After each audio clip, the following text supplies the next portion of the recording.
right, guys, thank you so much for joining us here at Michelin Raceway Road Atlanta for Global Time Attack Pro Round 3. We're here in Braselton, Georgia at the world-famous Road Atlanta Raceway. Group 4, Session 1 is about to go hot. So if you guys have been following us, you know last year was kind of an ordeal with COVID and all that. We did not get to run with Formula Drift like we usually do, but things are back to normal, guys.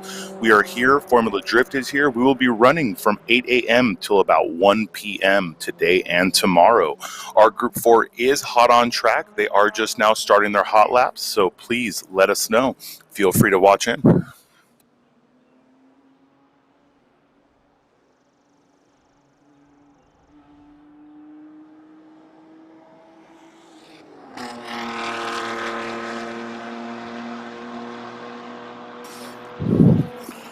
It is a beautiful day here in Georgia. Anyone who's been here at Michelin Raceway Road Atlanta with us does know that usually by now it's very muggy. The humidity is high, you're chewing the air, and it's rather warm.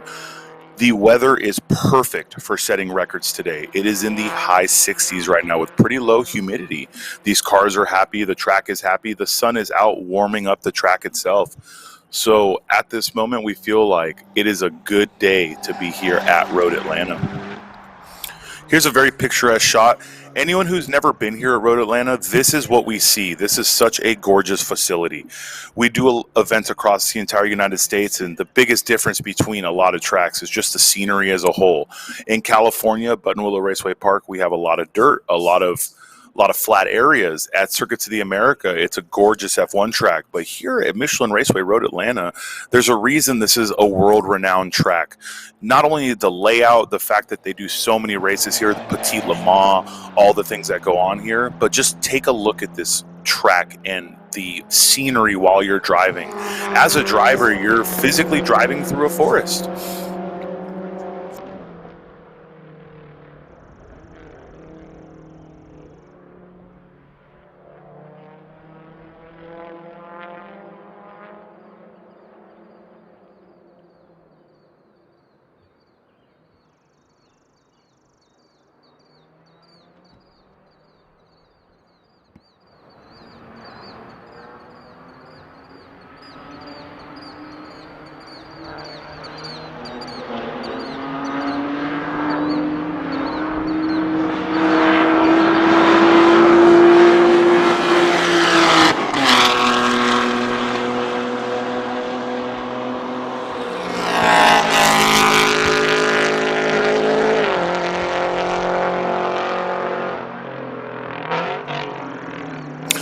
All right, guys, and if you are trying to follow us in timing and scoring, be sure to download the Race Hero app or go to www.racehero.io. That has all live timing and scoring for all Global Time Attack events. Right now on track, fastest on track is Ray Clance with a 1:43.940 in enthusiast class. Also on track is Mr. Christopher Knight, Charles Maytack, Adam Wood, Gregory Formoso, and Brandon Pagan. This here is Group 4, Session 1. This is these guys' first time on track, 4 timed laps. We were here yesterday. They had a couple hours to get some practice in, to actually feel the cars out and set them up specifically for this weather. So for the most part, it's usually warm here. It's kind of hard to get some fast laps in, but today it is a beautiful day for racing. All right, guys. So fastest on track is still Mr. Adam Wood in enthusiast class with a 1:43.450. We have 6 cars on track right now laying down some flyers.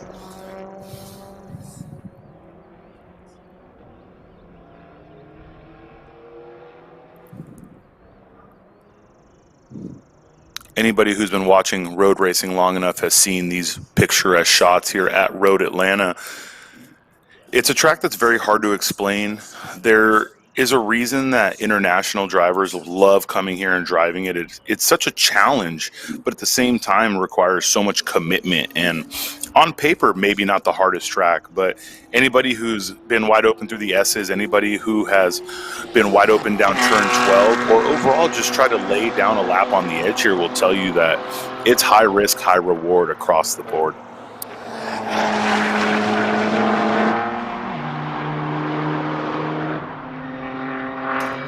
As you can see here on our leaderboards, the names all have a color next to them. Every color determines a class. So yellow would be enthusiast class, green is street class, blue is limited class, black is unlimited class. Mr. Knight is in a exhibition class. He had an issue, was not able to get the proper equipment on his car before running, but we still wanted him to get out there and have some time. His times will not be counted towards the competition, but he's been running with us since day one. It's one of those we wanted to make sure that we always back our drivers in everything they do.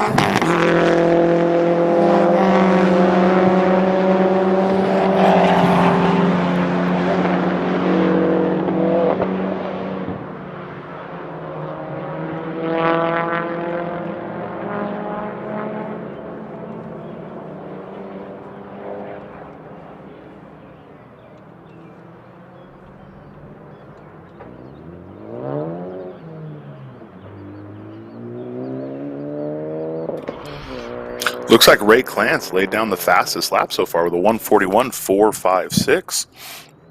Ray Clance is driving a Mitsubishi Evolution. That's going to be an Evo 9. We also have an Evo 10 here, so I wanted to make that clear. It's the black Evo. He's at a 141.156 in enthusiast class.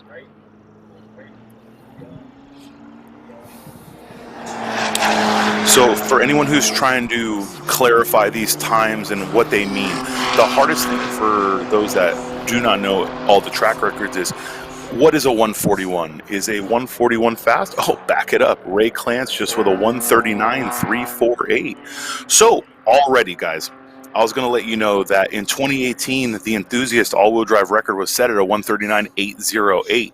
I was going to explain how close he was to that record, but Ray just crushed the enthusiast class record.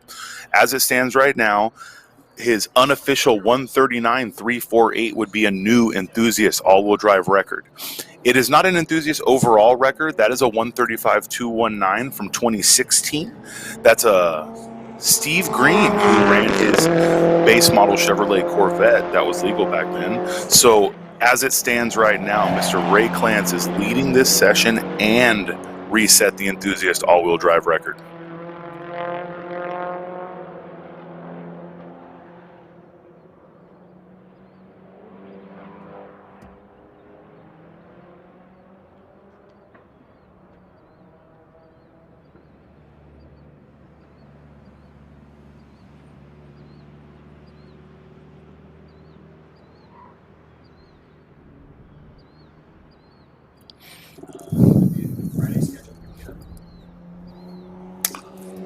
For those of you tuning in, here are our sessions, guys, okay? Road Atlanta is not like most tracks. We do have a shorter day. We get to run back to back to back because of Formula Drift. So these are our first sessions from 8 to 9:15. We'll take a quick 50-minute break, and then we'll be back from 10:05 to 11:20. Once again, we'll take a quick 40-minute break, then we'll take an hour and 40-minute break. We'll be back at 12:45 for the final sessions of the day. We run from 8 to 2 both days, so make sure you tune in early, tune in, and watch us. Again, luckily, it's a shorter day for you guys out there, so you get to watch back-to-back time attack action, get to see these guys attack the clock from beginning to end. Mr. Ray Clance, while I was letting you guys know the schedule, actually reset his own time again, 139.052. Again, guys, the weather is beautiful. I do miss having Carla here. Carla lays down the weather better than most people. She knows it off the back of her head, but let me tell you what my weather app is doing. At this moment, guys, it is 52 degrees and sunny. This is really conducive to going fast. Now, there are some negatives. Obviously, the track temperature has not come up to optimal yet, but with the weather being cool like this, it's much easier for these guys to lay down fast laps. You can adjust tire pressures based on track temps. When it gets too warm, the track gets greasy, the cars lose power. Right now is the best time possible to lay down fast laps, as Mr. Ray Clance has shown with every lap going faster and faster. He's reset the enthusiast all-wheel drive record by 0.8 so far just in this first session.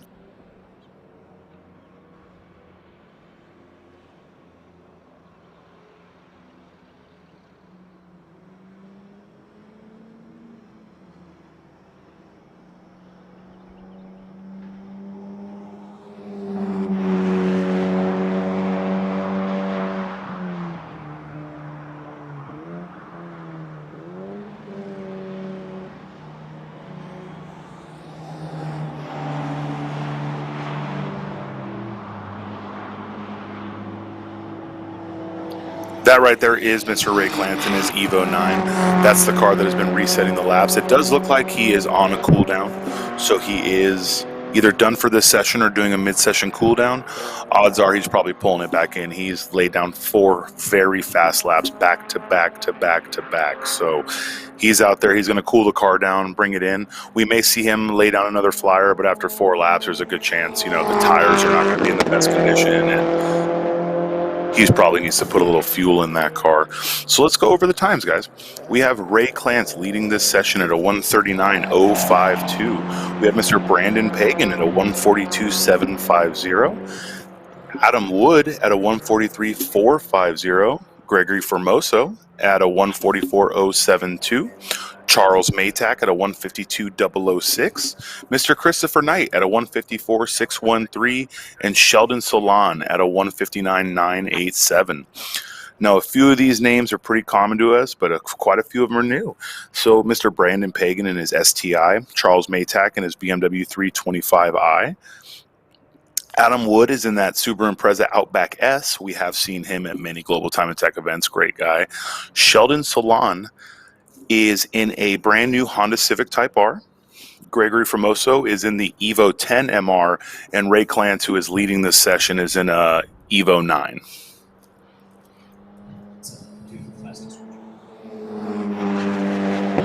So for those of you wondering, I've already given you the colors of the classes, but here's the breakdown. Enthusiast class is the most entry-level class. We do not have engine mod restrictions in any class, but it has to be a factory trans, minimal aero mods. It has to be a 220 or higher tread wear tire, and engine swaps are limited to what's available in the chassis. So for those that wonder that, let's say you have an EG hatchback, you could put a B Series in it because a B Series came in an EG in another market. Street class is a step up. This is, again, unlimited engine mods. No sequentials allowed, but gear sets are open so you can run a dog box. Moderate aero mods, aka you can run a 5-inch splitter, bigger wing. You have to run the control tire, which is an AO52. It's a 295 max width and rear wheel drive and front wheel drive, and a 265 and all wheel drive. Engine swaps are limited to same manufacturer plus or minus 2 pistons. Limited class is where it really starts to open. Pro drivers allowed, sequential transmissions allowed, but have to be shifted by a physical rod, no paddle shift. There is a huge aero box, 10 inches out, 14 inches wide in the front. Must use the control tire, but with no limitations on width. You can run any engine you want. You can LS swap the world. You can do whatever you please in that class. So in unlimited class, the name tells you everything. Pro drivers, unlimited engine mods, sequential with paddle shift. There are no limits on aero mods. You can run the Yokohama Advan 8005, the Race Slick, or the AO52 if you feel it's better for you, but obviously the 8005 is faster. Engine swaps are open. Nitrous is allowed. We could just go down the list, but unlimited is exactly what it is. This is just a good way for you to understand what each class is. Pro Comp is an exhibition class. These are cars that do not fit in a standard time attack orientation. So kit cars, you're talking about full cage cars, and by cage I mean full tube cars. Aero mods are wide open, but you still have to use a control tire, and it can be anything and everything. By engine swaps are open, you can do what you wish.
Absolutely.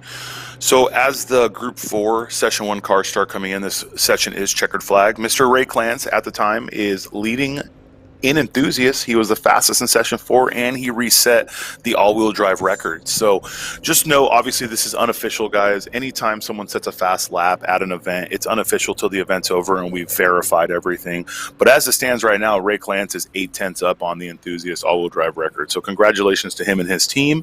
Not bad for first session out.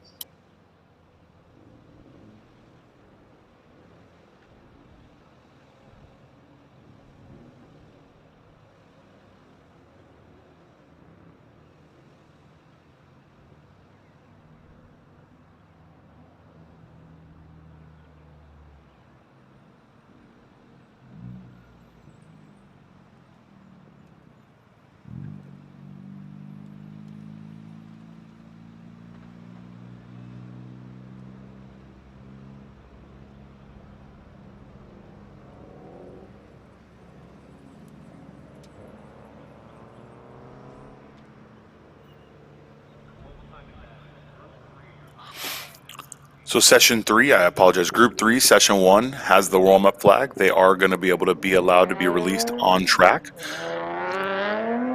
There we have Mr. Jonathan Wheeler getting a little sideways, getting out there in his 370Z enthusiast class car, sponsored by Motor9. I'm not sure who's driving that car, Zach Sober or Ray Guerrero, but that's them in the Porsche Turbo.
While these guys are out there on their warm-up laps, who do we have in Group 3?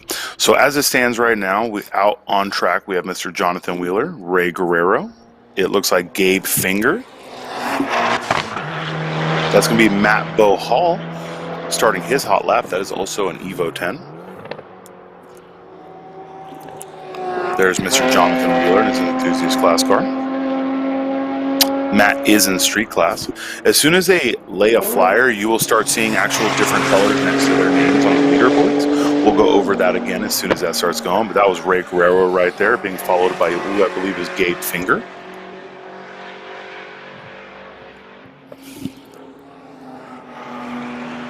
Behind him is Druv Bazaar and Brandon Luthi. So Druv Bazaar usually drives a Ford Focus here, guys. This is his first year in a BMW. Brandon Luthi, we call him Lucy Luthi. He has a habit of spinning out at Buttonwillow and Coda, but we love this guy. He has followed us this entire season. He's gone to every single event. His goal is to lay down fast laps everywhere he can. So it's super impressive to see him out here, and it's just great to see how much faster he goes event to event.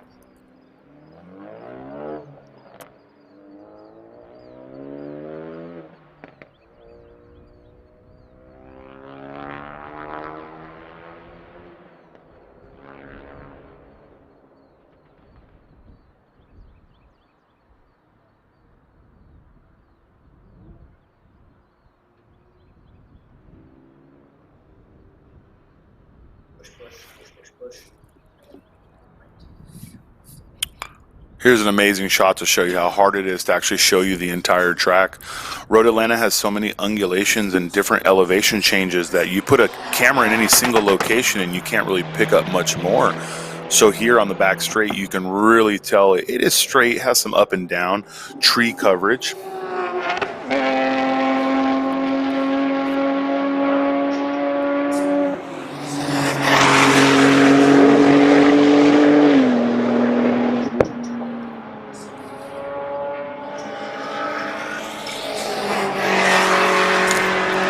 That right there is the hard brake zone at the end of the back straight, setting you up to go down turn 12. No amount of camera or photo or in-car really shows you how violent turn 12 is. I'm sitting on the 4th floor of the Michelin Raceway Tower, which is an incredible tower, and turn 12 is still a little higher up than I am. So that's probably one of the best parts of this track. It's a full commitment corner. It takes a lot of work to go through. So let's start going over these colors, guys. You see the times. You see Ray Guerrero and Zach Sober leading the session right now, 141.190. You'll notice next to their name is a blue plaque. Blue means limited class. Underneath is Mr. Bo Hall. You'll see that there's a green plaque next to his name. The green plaque signifies street class. The 4 yellow plaques, those are enthusiast class cars. So every single class has a different color next to their name. Also, the windshield banners are going to be a different color too. So if you see a car on track and you catch a glimpse of the windshield banner, if it's green, street class car. If it's blue, limited class. If it's yellow, it's enthusiast, so forth.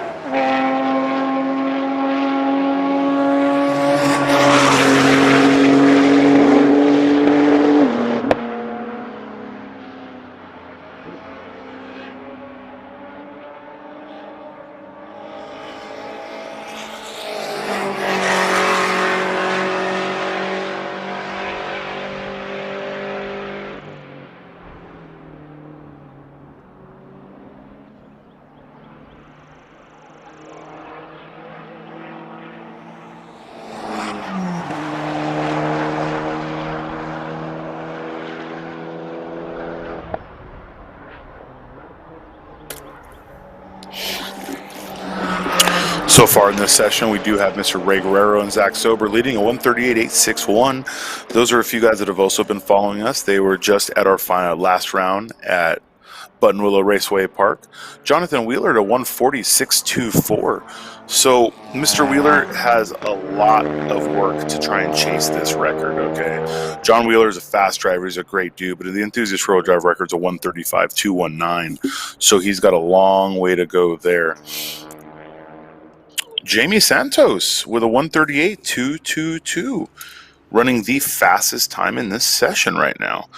So Jamie Santos is a street class car, Ford Focus RS. So he's come here with us before. He is a fast driver. He does know the track. So it is good to see him out there fastest laps.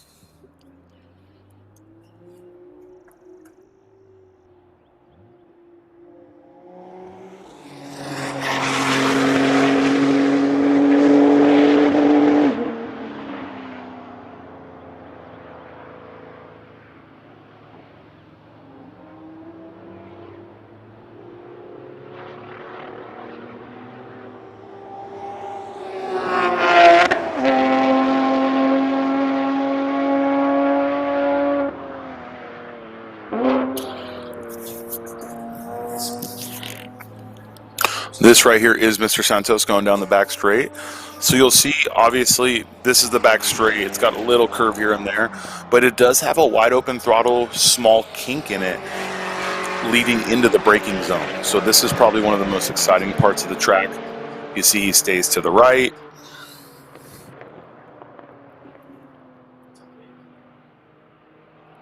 Beautiful tree cover right there. This is the brake zone right here. You got a quick little left right, and this is where you set up for turn 12.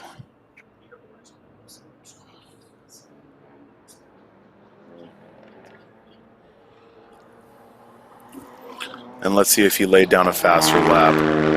That was that might have been a cool down. Honestly, it was about 30 seconds off pace. So he was either going slower to conserve some tires to lay another flyer, or he had an incident. But odds are he didn't have an incident. He didn't pull in to get checked out. So we'll see him lay down another flying lap. That was a 1:55.0, so it's about 20 something seconds off of his pace.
Here we go, Mr. Ray Guerrero and Ray Guerrero and Zach Sober pushing down the back straight. Beautiful thing about that car is they can push lap after lap. Now, Mr. Jamie Santos did a 1:37.283 in his street class Ford Focus. He's pulled a little bit more time out of the hat, so it's good to see him laying it down. Not gonna lie, it's also really cool to see him going faster than a Porsche Turbo. He has good time here. He has seat time. We will see Ray Guerrero and Zach Sober go faster, but it's great to see him out here on his first session laying down 1:37s.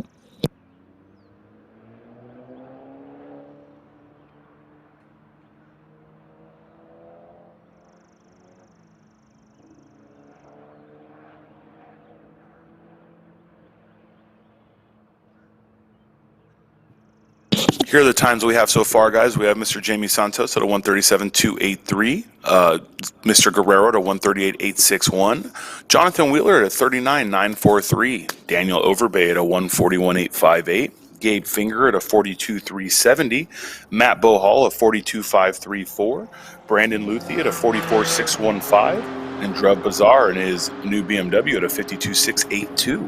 I'm sure Druv is getting used to this track. He does usually race here in a Focus, so he's gone from that to an E36, which is a completely different chassis, obviously different drivetrain, FR.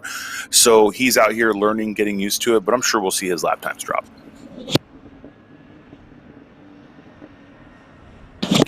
This is the tower that I was telling you guys about, so please look at how high this tower is. I'm on the 4th floor, so from where I'm sitting, I'm still below turn 12. So I'm physically watching these guys come down 12. They're higher than me. That's why when we tell you there's no amount of photos, videos, or in-car that will show you how severe the drop is from 12, it's got to be really disorienting as a driver. You talk to guys who've run endurance races here, guys who've tracked here for 10 plus years, some of our own drivers, they tell you until you set up where you know you need to set up, but until you crest and see that outside rumble strip, it's impossible to know what's really going on. Are you too much right? Are you too left? Are you too straight? So this is probably one of the coolest tracks when it comes to commitment.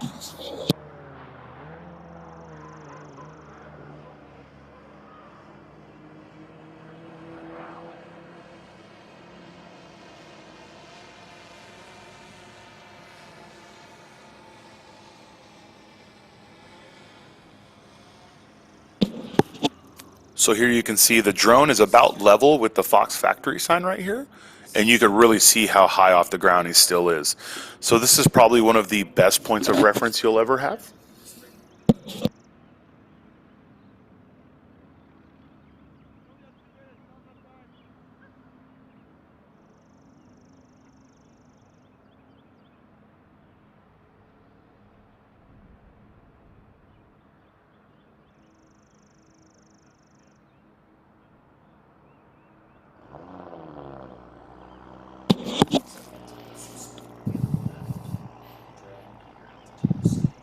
Here we have some good shots of just the elevation of 12. This is actually what we get to see looking out of the tower. It's a beautiful shot. There's the Formula Drift paddock. Guys are getting all set up for that.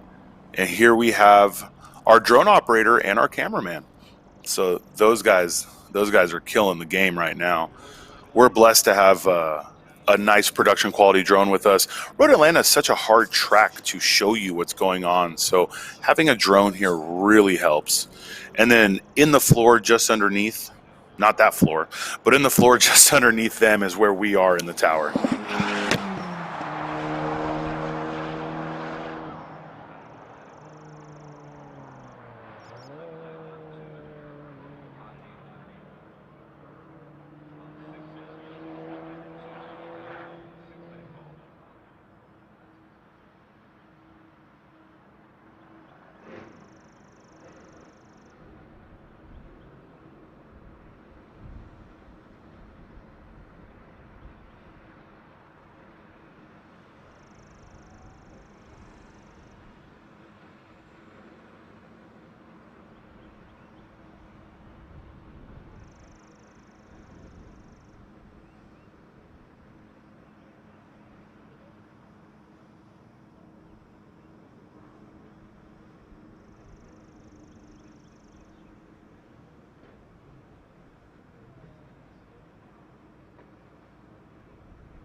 All right, guys, this is our cold pits. We do see our Group 2 drivers starting to come out to grid up to go. So once again, Group 2 drivers.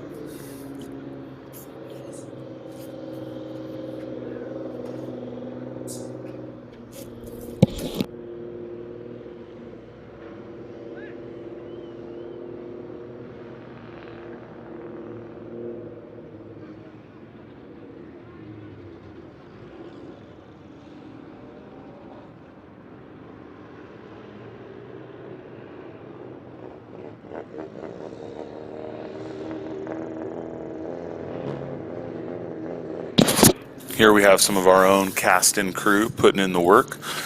There's our own Uncle Tony there at the very end. He takes care of tech and grid. Telling the cars where to go is Mr. Nyman Eaton, doing us a solid. It does look like we have about 9 or 10 cars about to go out on track with these and the other people signed in to come out. We have 2 IAG cars coming out. We have Devin Alexandria there in her STI, and then this GD chassis STI, we have Mr. Dan Kroll. It's 2 complete different sides of the spectrum. You have Devin in her street class car, and you have Dan in his fully built unlimited class car. So it's great to see these guys out here. IAG has always built cool things. They've come and raced with us for a long time, and it's good to see them continue to progress the Subarus.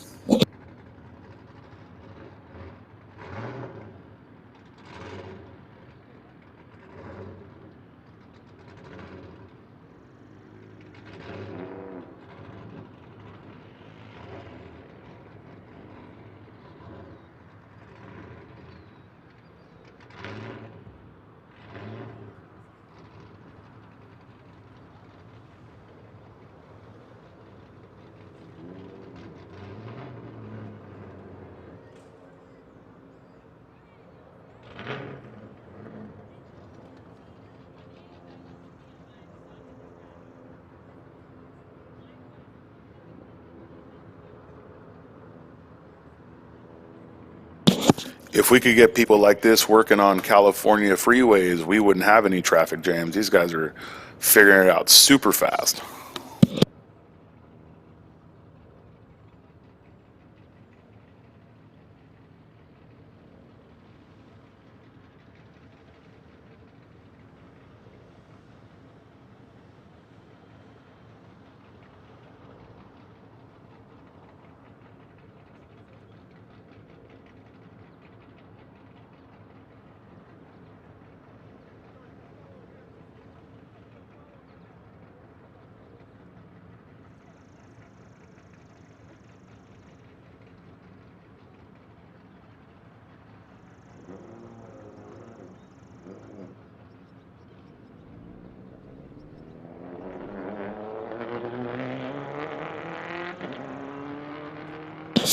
All right, guys, here we go.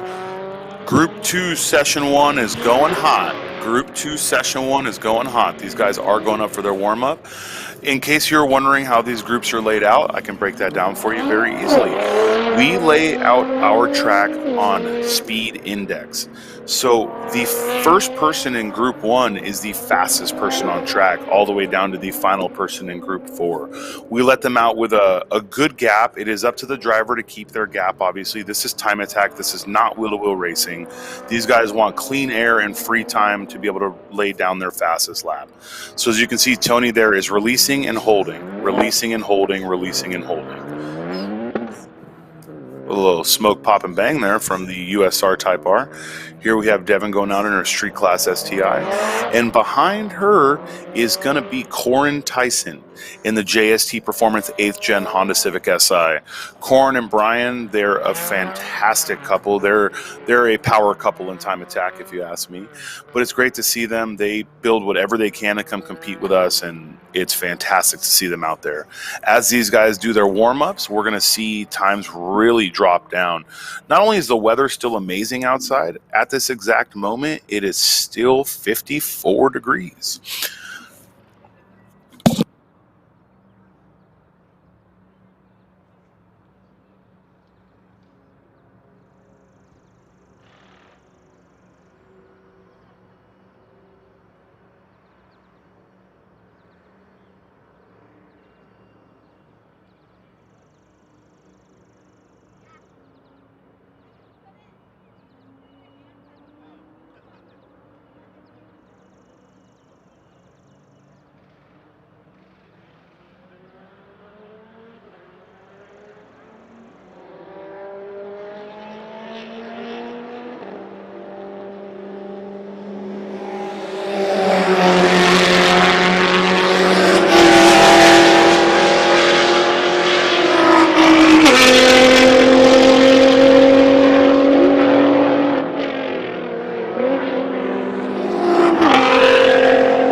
All right, guys, it looks like almost everybody has completed their warm-up lap. Here we have Corin Tyson coming down 12, ready to start her flyer.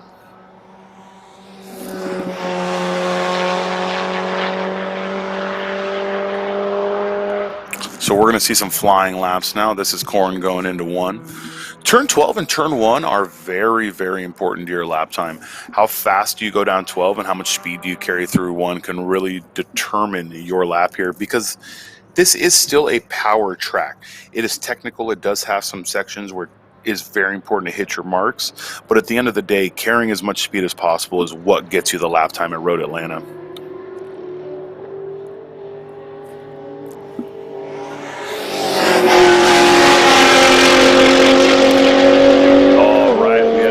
Osborne at a 132.192. That's Mike Osborne in his Nissan GTR. Alex Gallardo with a 134.894 in his LS swapped 350Z. We have Mr. Biddle. We saw him last year. He laid it down. He just did a 133.951.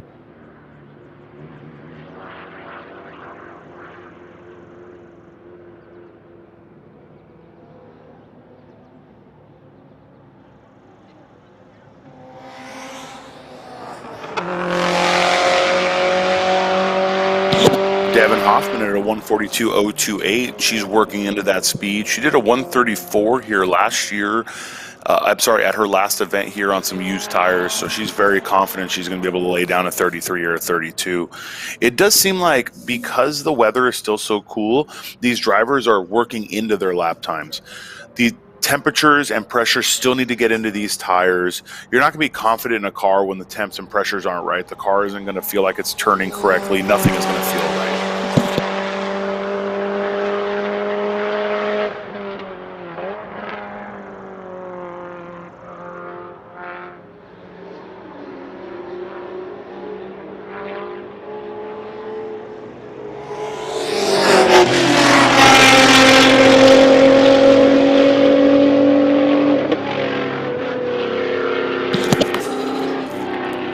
Carried some good speed through those final 2 corners right before 12. It's very, very nice to see this Porsche just do what Porsches do best, which is race car things.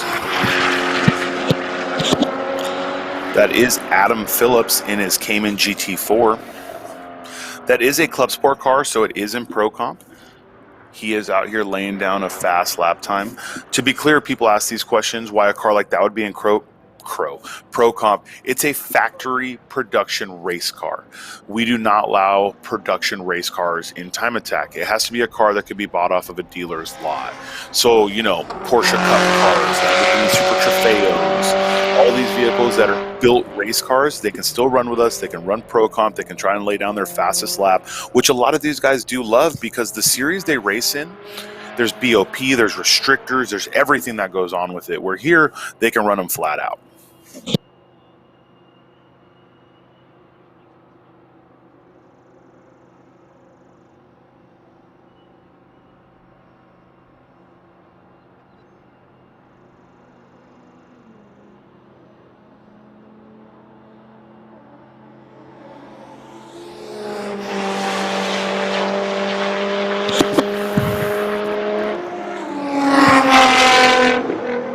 Looks like we had Corin Tyson lay her fastest lap so far, a 145.264. Rusty Biddle still leading the session at a 132.020.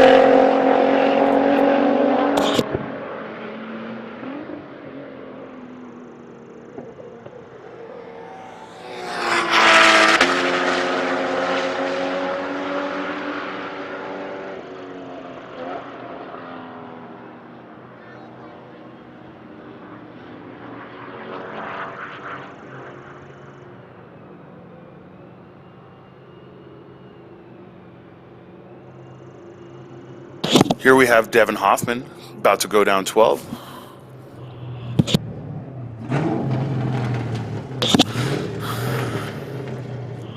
She's ran a 139.244 so far. It looks like that was a 39.3, so it was just a skosh off her fastest.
There's a good angle of 12, just how much angle it takes to make the corner.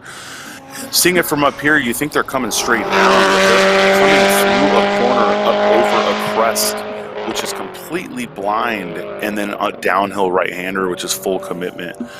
Obviously, you guys know racing well enough to know you're not really going to be able to lift or correct coming down a loaded corner. So it's very important to get your setup correct and get your line correct to be able to make it through that and lay down a fast lap, which Devin Hoffman did. She did a 137.421. She's really building up to speed. She was a 42 her first lap. She's already cut 5 seconds off in only 4 laps.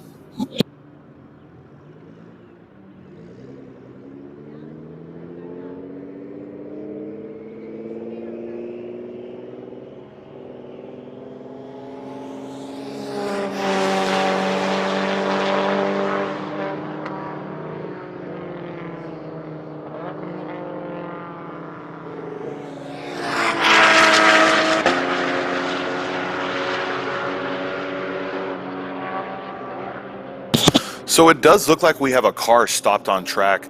He is in a safe location. This isn't something we're going to stop anything for. It's on the back straight. He's completely offline. Nobody's going to get near him. But we do have a vehicle stopped. Maybe he had a catastrophic, maybe a tire come off, something like that. But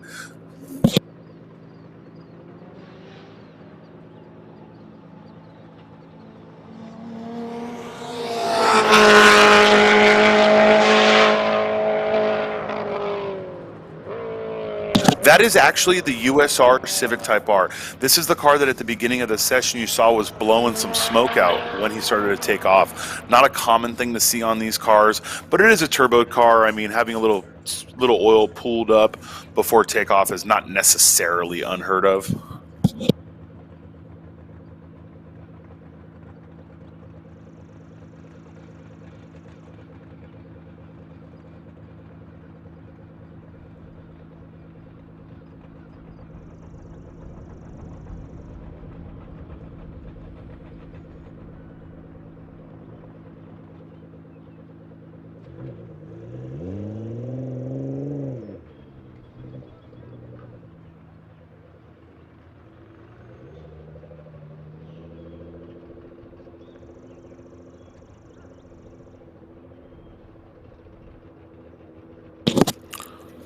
Devin, lap after lap after lap. She did a 37 and followed it by a 35.759 on her 5th lap. If she could put all of this together on an early lap, she'd be setting records. She's still working up to it. She's still becoming comfortable with the car. This is only her 2nd full season in Time Attack, and this car is still something she's getting up to speed with, but it's great to see her laying these lap times.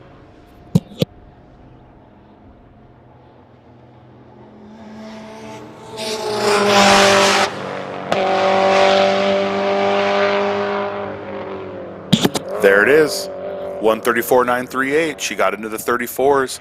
Last time she was here, by the end of the day, she was able to get into 34s. So getting into the 34s on day 1, session 1, that's a huge confidence builder.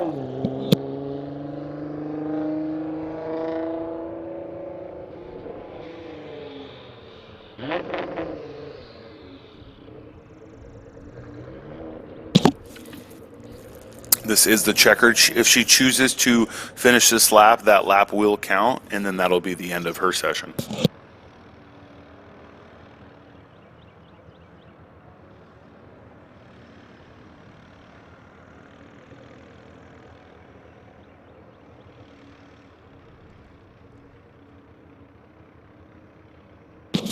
I feel like they are probably going to have to get the USR Racing Civic Type R out before the next session starts, but we'll see how that goes.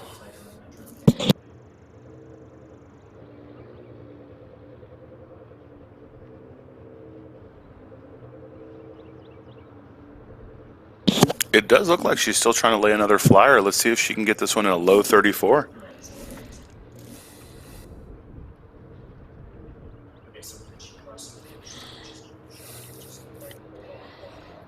Here we go. She's coming down 12. Let's see if she can lay it down a little bit faster. Every lap has been faster. And I gave her the commentator's curse, guys. It was a 36.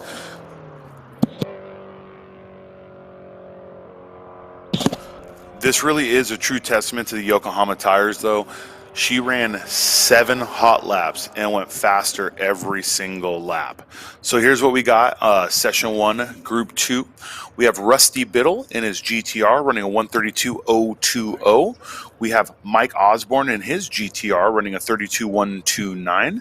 Alex Gallardo in his LS Swap 350Z running a 132.256. We have Mr. Adam Phillips in his Porsche Cayman GT4 Club Sport, a 34.083. We have Devin Hoffman in her IAG Performance STI at a 134.938. And Corin Tyson at a 143.482 in her 8th Gen Honda Civic SI. As you can tell, it's Tyson. This isn't a chicken company. This is Brian and Corin Tyson, husband and wife, running their car.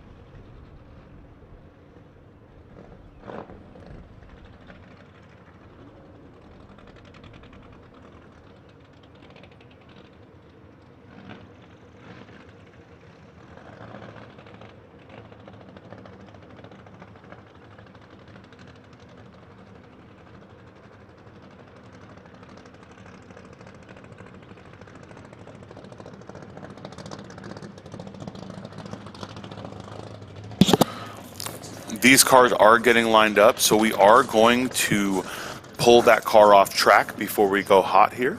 So these cars will line up. That is the 9-liter Viper, guys. That's Cable Rosenberg.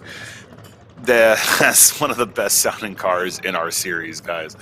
I'm not going to lie. I think Vipers with exhaust in general sound terrible. They have no tone. It's a big V10. There's nothing exciting about them. But Cable has a beautiful 9-liter Viper, titanium exhaust, a full 6XD sequential Motec setup. This thing makes noises that you want a race car to make. It's utterly incredible. So Cable's car is one of the best sounding. In front of Cable, we have Jackie Ding in his A90 Supra. In front of Jackie, we have Mr. Eric Fleming, who came here last year and reset the limited rear-wheel drive record without even trying. Limited rear-wheel drive record right now is a 125.868. We hope to see him go faster.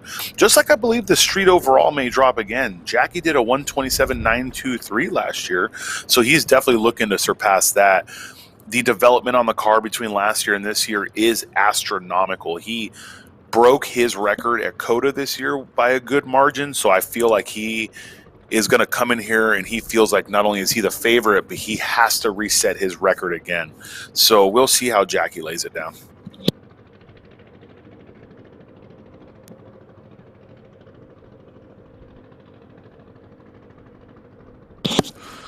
As soon as we get that car off track and everything is confirmed green, we'll go ahead and send these guys out.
All right, guys, Group 1, Session 1, out on track with their warm-up laps. Like we talked about, we do things on speed differential, so Group 1 is going to be the fastest group. We also reset every... Okay, sorry, let me back this up. We reset times at lunch on day 1, beginning of day 2, and lunch of day 2. So if you go significantly faster than you did last year, or the delta time that we have for you, we might bump you up to a different group, put you in the lead of the group you're in. So right now, these are the fastest cars on track.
Here we have the cars getting ready to start their flyers. As these cars are the fastest out there, these are not guys that are necessarily going to run every lap of every session. Cable probably will. His car is set up to just fly all the time. It is a NASA TT car. Fallen in love with actual time attack. A lot of people ask the difference between time trials and time attack. I'll give you a quick explanation. Time attack cars, when built to the extreme, can run one lap. Time trial cars are built to run whole sessions, even races sometimes. So even though it's a time trial car, it's built to run over and over, where right now, Cable's car is a time trial car that he is getting used to time attack. It's his first time here at Road Atlanta. He is getting used to the track, getting used to the car. That car sounds utterly incredible. And I think as the years progress, we'll see him push his car more towards time attack as he has fallen in love. He's come to every event with us. He is a great guy, great program. Him and his wife traveled out here, towed the car the whole way from Arizona. So it's great to see these guys out here.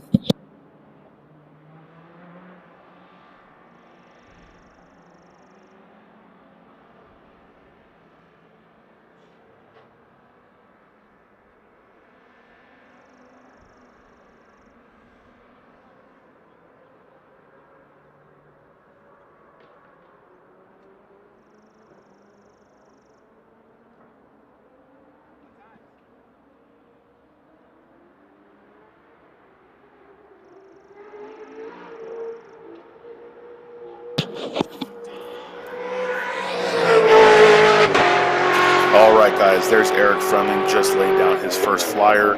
He did a 1:26.909. His record from last year is a 25.868. Remember, we were talking about the weather is still very cool. It's in the 50s. It has gotten up to 55. So the temps and pressures on these tires are not up yet, but they are still pushing hard. Jackie Ding just did a 33.0, and like we said, his record last year was a 27.9. So they're gonna have to build into these, push their cars a little bit harder to get them going, but we'll see what kind of time. Cable just did a 32.897 his first time lap ever here at Road Atlanta, followed by Jason Guzman at a 34.383 in his R35 GTR.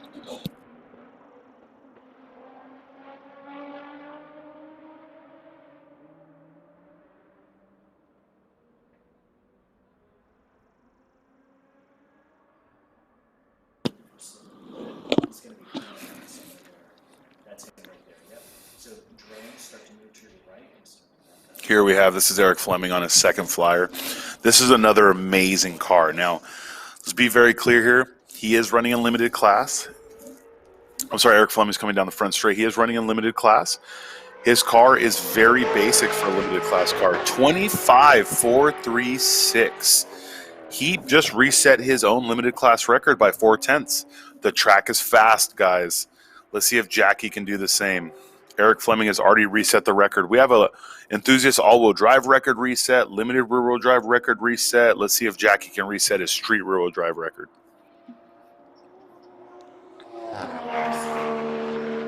He's at a 33.37, so he's still building up. Now, they're both on the same tires. I'll be very honest with you. I feel like Jackie's car is a lot more aero built than Eric's car. Eric's car is a limited class car because it has a sequential and a few other things, but there we go. Cable with a 128.492. Jason Guzman with a 28.959. These guys are cutting seconds out of their lap times.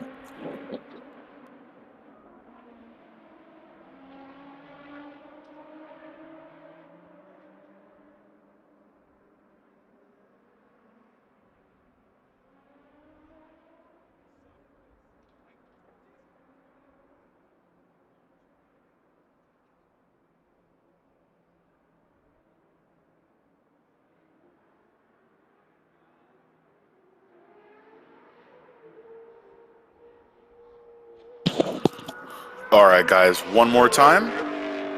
I was a couple seconds off. So the one thing I was going to say about his Corvette, it is running 295 square. Obviously, a wide-body Corvette is going to be from the factory a 325 in the rear and a 285 up front. Now, of course, I'm talking C6 wide-body. C7s are 335, 295 before someone tries to correct me on the internet. And the 295 square setup, obviously the L52s are very robust. They're very wide. They are amazing tires. But more than anything, they just are grippy. He himself said they're probably one of the fastest tires he's ever ran.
There we have Cable in his beautiful, beautiful Viper.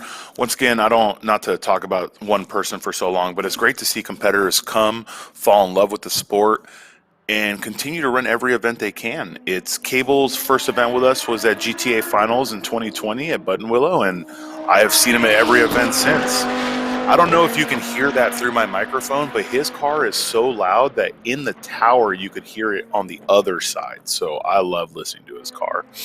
He's picking up time and time again. He's on his fourth lap at a 125.929. So he is really pushing this car. He knows where he can get into. He knows that the unlimited rear-wheel drive record's in the 24s, and I was talking to him a little bit earlier. He truly does believe he will have no problem getting there. Okay, he didn't say no problem, but he said he believes he can break that record. Jackie Ding ran a 129.9. It's about 2 seconds off of his record. Eric Fleming with a 25.4 reset his own record by 0.4. And Jason Guzman at a 128.959. So the track is still really good. The best part about this is it's 54 degrees, 55 degrees. That means the next time these guys come out, the track will still be in great condition. So they got to come out, do some reconnaissance. Eric reset his record. He will come in, probably change a few things, and maybe come out and do it all over again.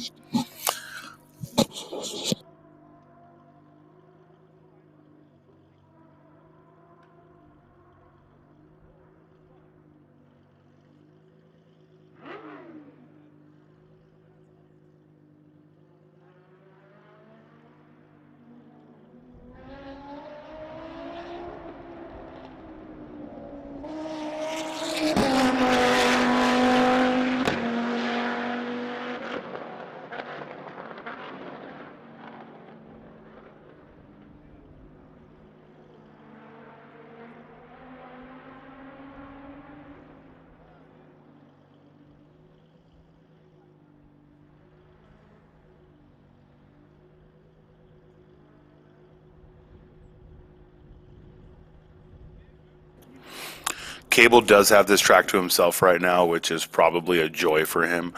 Everyone else has come back in, so Cable gets to lay it down. What I was saying about Cable's car is, unlike most unlimited class time attack cars, this is a time trial car. So he could run full sessions.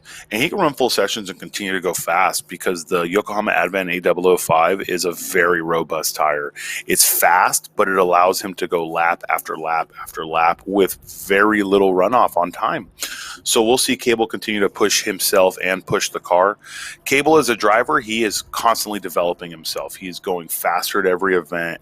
He has, I believe he's won a nationals with NASA. I'm not positive on that, so don't hold me to that. But he is someone that has been going fast for a long time in this car. And as he continues to go, he was on a standard H pattern at GTA Finals 2020. Next thing you know, he's on a 6XD sequential, full Motec setup. He has fallen in love with time attack and fallen in love with his car even more. So it's great to see him continue to push himself and push the car.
So once again, it really does look like Cable's going to push lap after lap. He did run the practice sessions. He was getting used to this track. He's never been here. And when you're talking about the amount of power and amount of speed that cars like these make, you need so much confidence to be able to push the car to the limit here. So he ran all the practice, and then he's going to run every lap he can here because he wants to be able to push himself. Cable does not show up to an event with one set of tires. He shows up to an event with 372 sets of tires. So he is going to push every lap he can. If he has to swap tires, he will.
All right, guys, and here we have Cable coming in. It looks like he has had his fill for this session, or his car needs a fill up on gas. But once again, the best part about this car, it's actually pretty basic when you're talking about a car build. It has ACR Aero on it. This is an ACR Aero car with a splitter that's, a little bit more aggressive. But the amount of downforce that these cars create from the factory is pretty incredible. And then you throw on top of that all the work that he's done to the car, it's killer.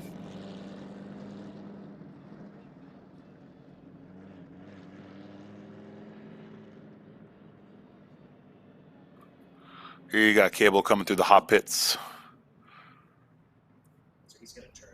This is where we turn in an exit, and you have a full shot of what it's like to exit the track at Michelin Raceway Road Atlanta. Now, a lot of you guys that have been watching, that watch endurance racing like I do, you'll notice that this is not the side that endurance cars exit on, okay?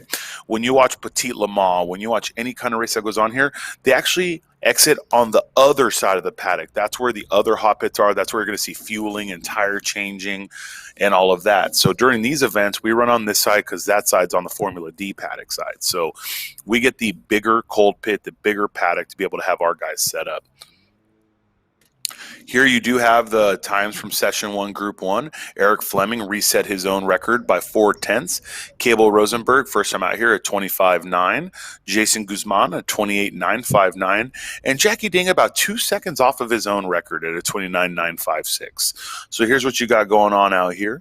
I believe this is going to be, we're going to take a little break between this and the next session. Here's the schedule. At 10:05, we will be back. So 10:05 to 11:20 will be our session 2. After that, we're not back till 12:45. We will be taking an hour and 20-minute break between our session 2 and then lunch, and then we'll be back at 12:45 for our final sessions. So I want to give a huge shout out to all of our sponsors. Without them, we wouldn't be able to make this happen. First and foremost, Yokohama Tires, Garrett Advancing Motion, Raise Wheels, Ignite Race Fuel, Competition Clutch, CSF, Race Shapes. You wouldn't have this fantastic live stream if it wasn't for Revolution Media, Meister Watches, Standing Start, and DAB. Big shout out to these guys. We wouldn't be able to do what we do without them.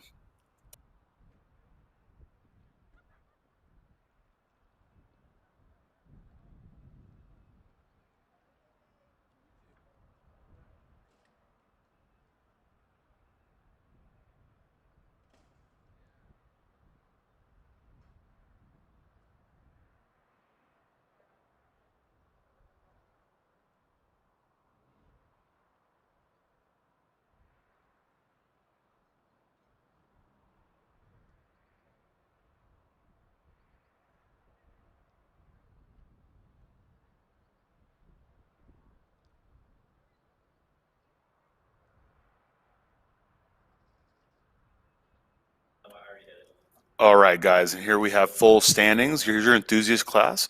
Ray Clance is leading at a 39.052. Jonathan Wheeler right behind him. Adam Wood at a 40. Gabe Finger at a 42. If you'll notice, 1 through 3 are within a second. Street class, Jackie Ding with a 29. Devin Hoffman at a 34. Jamie Santos, 37. Matt Bohall, 42. Corin Tyson at a 43.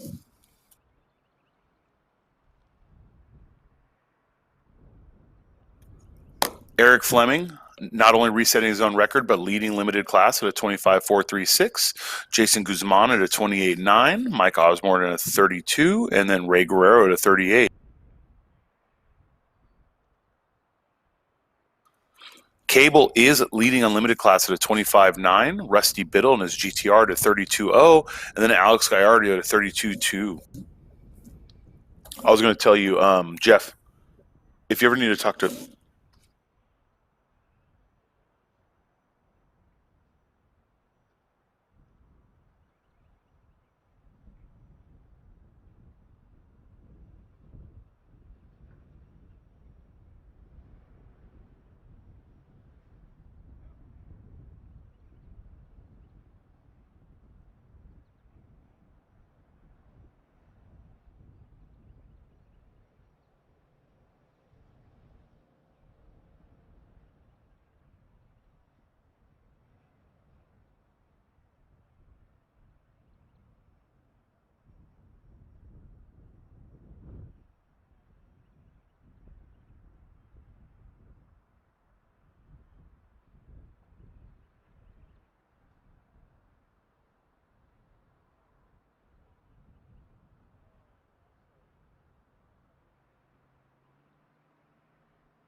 All right, guys, welcome back here to Global Time Attack. We're going into session 2, group 1. Session 2, group 1.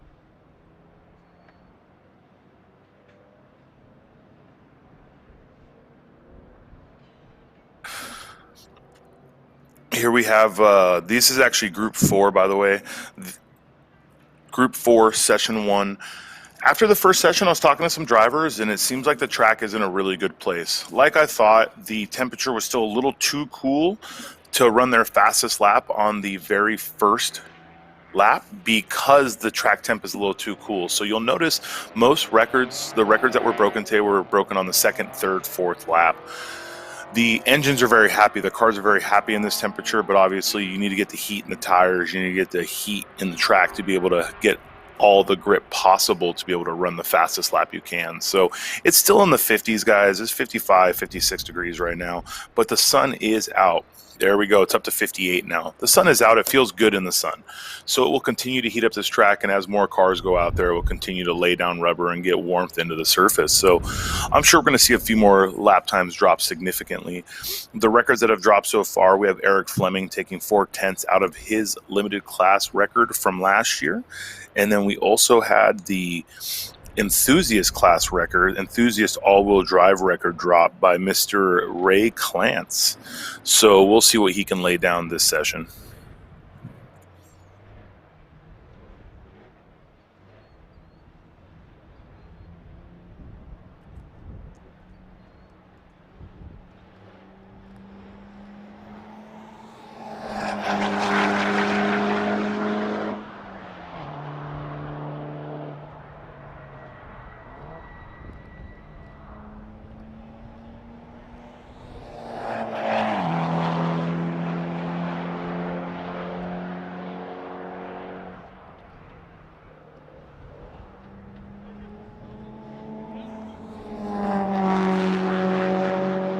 That was Greg Formoso and his Mitsubishi Evo 10 right there, going through 12 into 1.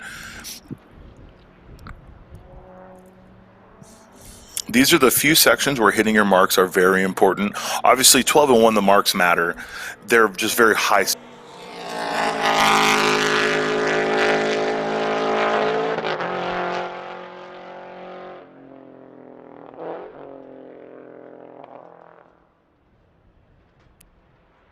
Tapped it.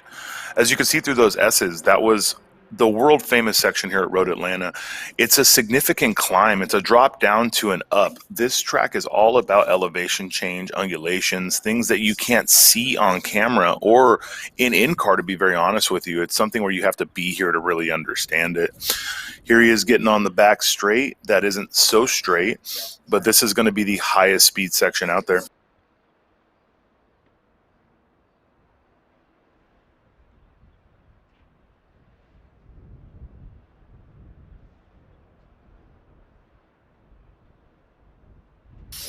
Here we have Adam Wood in his Subaru Outback S.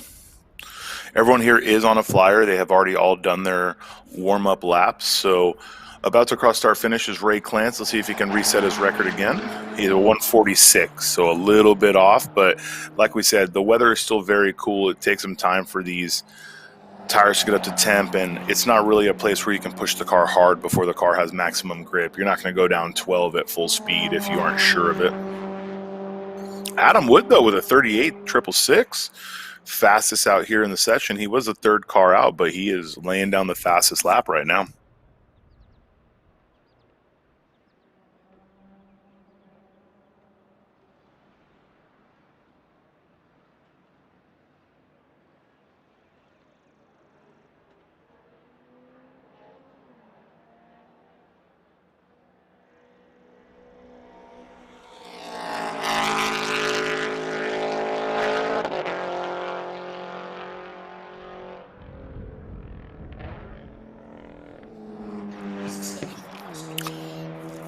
That is one of those sections right there where exiting the S's, you can take it wide, go over the curbing and continue, but it really unsettles the car. So you got two different kinds of drivers.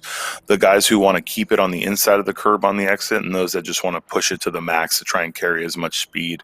It's a high risk, high reward section. So most of this track really is where you're going to pick up all the time is going to be all high reward, but a lot of commitment and a lot of risk on your end.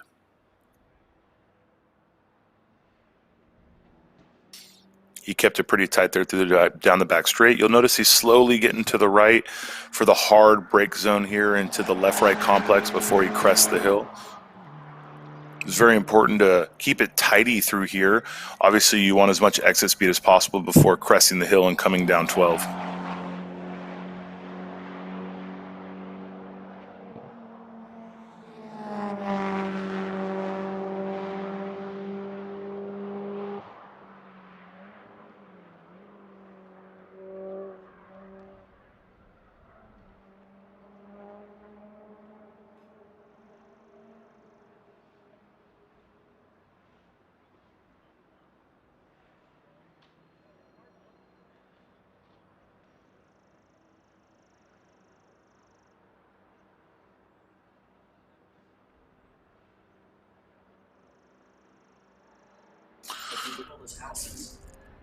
Anyone who's been following us long enough knows that we've given you drone coverage for a little bit.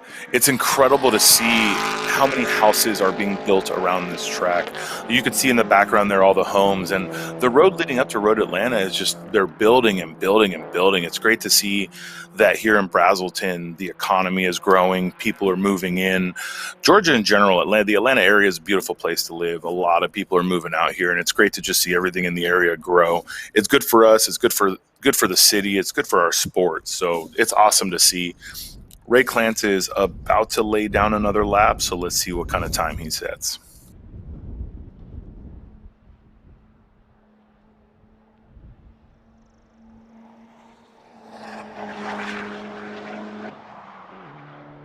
Just a little shy of his fastest of the session so far. It was a 39.541.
As you can see back there in that complex, that's also where Formula Drift is doing their event. They come down the back straight into that left-right complex and then come around the circle there and then come back up. So that's an area where you're going to see a lot of rubber laid down.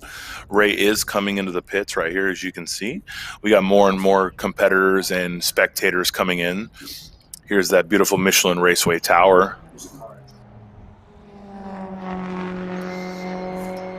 And there we have Adam Wood at a 142.225.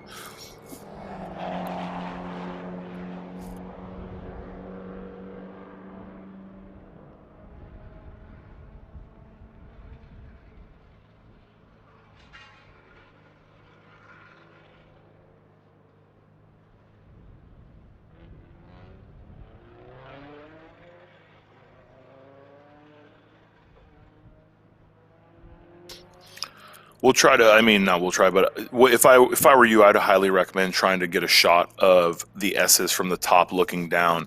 It's actually pretty crazy because you crest and you come down into the S's and come back up. So there is a lot of area you can see.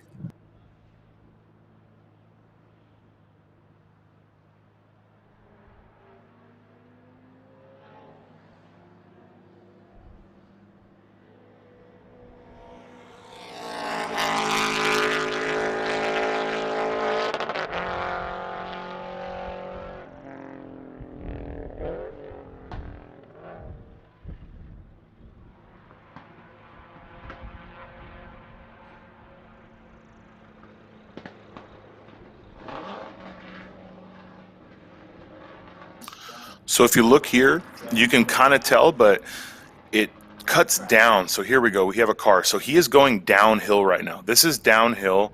Boom. He hits the very bottom of the valley and he's coming right back uphill right there. So it's a high commitment corner. And then right here, you can track it all the way out over that small curb area if you were wanting to push it as far as you wanted.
We obviously do run the most popular setup here at Road Atlanta.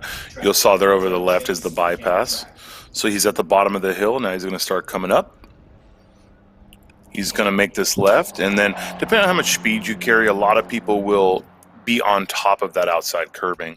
This takes you to the back where you basically do a right, and that lays you down onto the back straight, which depending on the vehicle, we've seen speeds upwards of 175 miles an hour.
Looks like Ray is finally ready to start another flyer. He did come in. He sat there for a little bit. I know he talked to his crew. I don't know if they made any adjustments on the car, but it looks like Ray wants to reset his record once again.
There it is, guys. 137.296. Ray came in, put a little bit of work, and then picked up some more time. So that is going to be another break of his enthusiast class record. So 37.2, he is picking up time and time every session.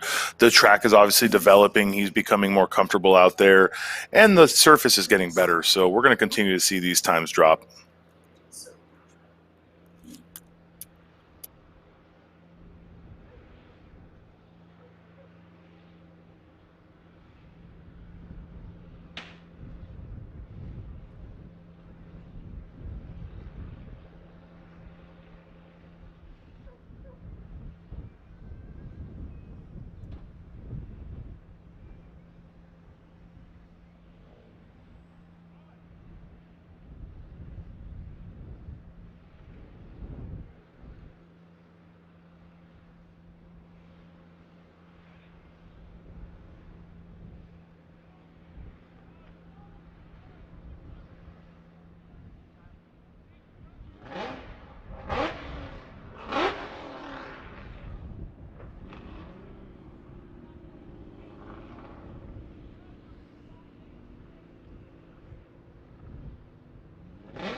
So Ray did lead that session with a 137.296, resetting his enthusiast all-wheel drive record again.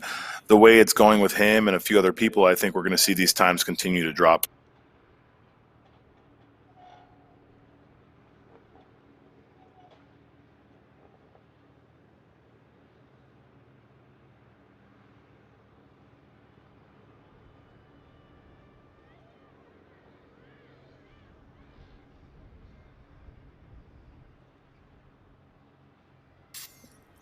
If you've been with us for a long time, guys, and you've even been out here, you know how big of a difference this tower is compared to the old one. It's not just how good it looks on the outside. The inside of this facility is so incredible.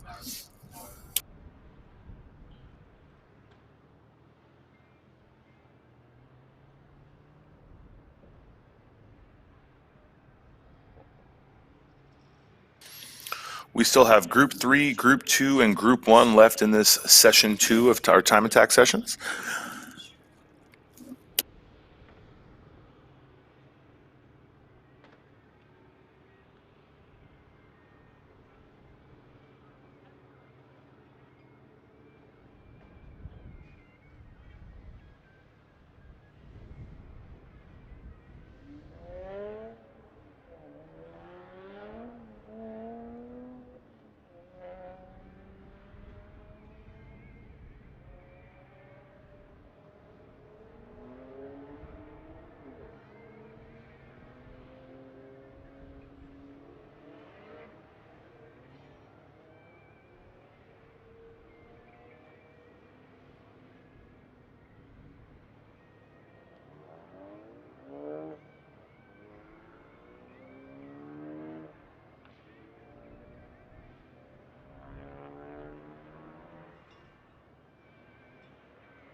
Group 3, Session 2 is out there on track. They're going to go ahead and start their warm-up laps.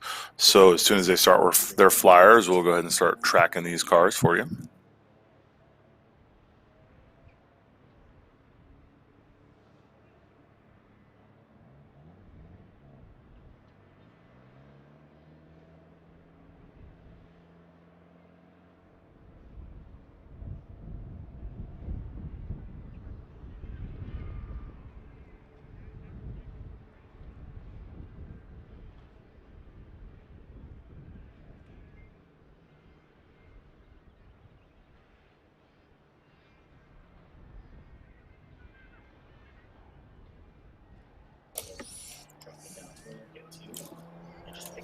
All right, guys, so here we go.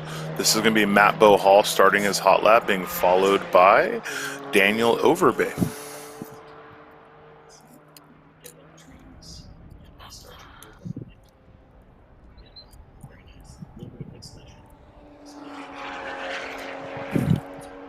Drew Turner. Drew just crossed start finish to start his flyer. Drew ran with us last year in his S2000. This year he's here in an A90 Supra. And then Jonathan Wheeler just behind him. All these guys are out here vying for lap times. I know John Wheeler just really loves to compete, man. It doesn't matter the lap time, he just wants to win, and I love his mentality. Behind Jonathan Wheeler is Ray Guerrero and Zach Sober, also being followed by Gabe Finger.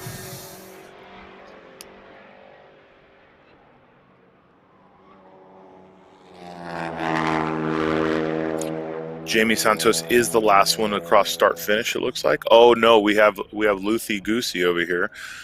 He loves the nickname, guys. I mean, it was a joke we made at Coda, I'm not gonna lie, but this guy will drive his car to the limit. It doesn't matter how loose it looks, and it's exciting to watch.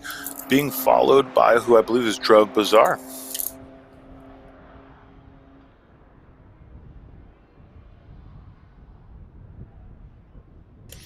This is the A90 Supra I was telling you about, Drew Turner's car. I know he got practice yesterday, not only with our practice group, but he ran with SCCA. He ran with SCCA's night attack, basically. It's a night track day. So, as I'm sure you guys know, we've made it clear, we are an SCCA sanctioned pro time attack event. We are the only time attack event sanctioned by SCCA Racing.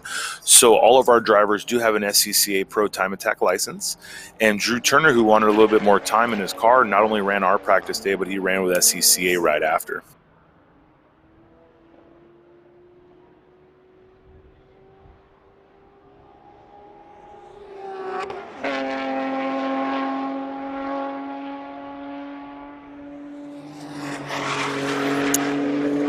Looks like he got out of the way just in time before the S's. Wanted to make sure. I'm not sure if he's having an issue or he's on a cooldown, but he did not want to block right there. Ray Guerrero and Zach Sober are leading this session right now with a 136.403. Gabe Finger going across start finish at a 42. Jamie Santos, man, at a 35.689. Look, Jamie Santos was gridded towards the rear of this group because he didn't have a proper time, or the time he had set last year was not anywhere near what he's doing now. But after lunch, we're going to make sure this is regridded because Jamie's at a 35.689. He is in a street class Ford Focus, and he is going faster than everybody else on track right now. Brandon Luthi at a 151.788, being followed by Druv at a 151.509.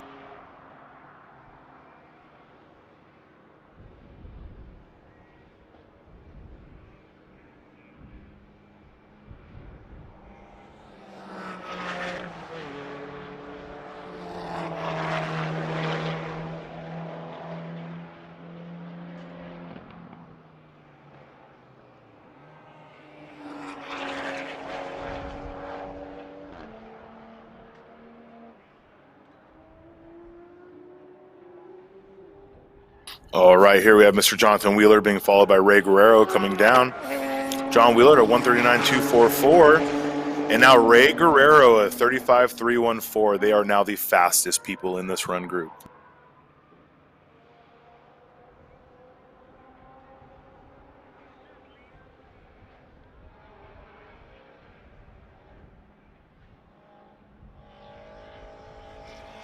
Here we have John Wheeler getting out of the way.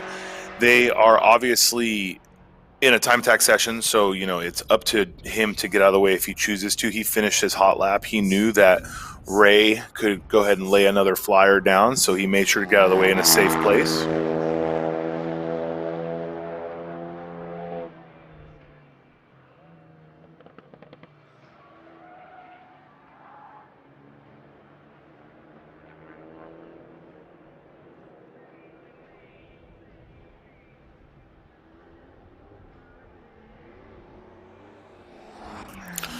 Looks like Drew has really gotten in touch with that A90. He's running a 37.4 in that car.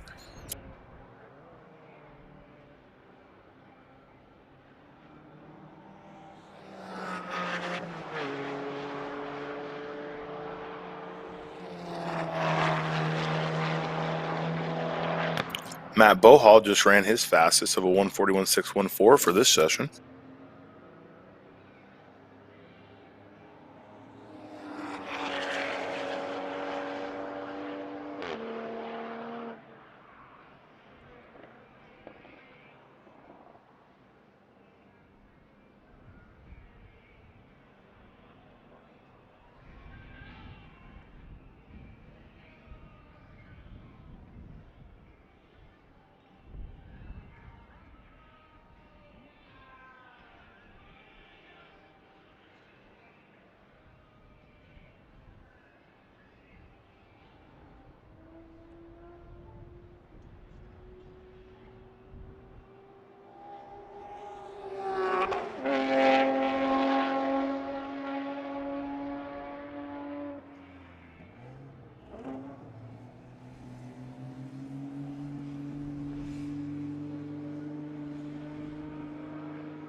Here we have Drew again. Okay, guys, so been watching these guys come down the start finish.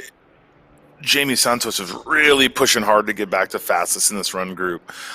Ray Guerrero and Zach Sober do own that over him, but these guys are really pushing their cars. It looks like the grip on track is getting better because the speed at which people are coming down 12 and the commitment is much higher. We're seeing guys with less lift, more commitment down 12 going into the front straight than we have all day. So this is really good for lap times.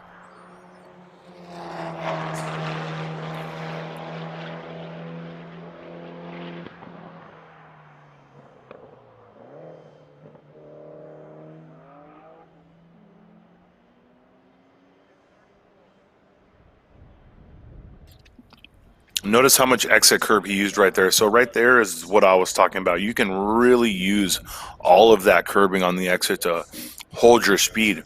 We all know if you open the wheel up, you can keep your foot deeper in the throttle and you can just carry more speed.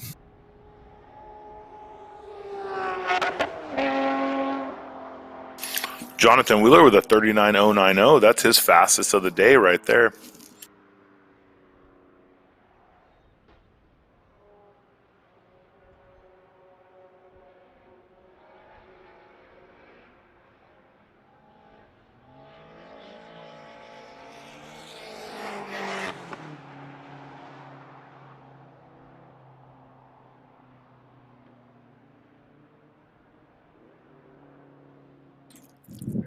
Jamie Santos is coming in. Looks like he's pushed his car as hard as he could for this session. Daniel Overbay with a 138.524. He's been very consistent on his laps. He's run 5 laps, and it looks like they've all been basically in the 38 and 39 range. His fastest is a 38.226. His slowest is a 39.6. So he's been very consistent out there in his Cayman GT4 Club Sport.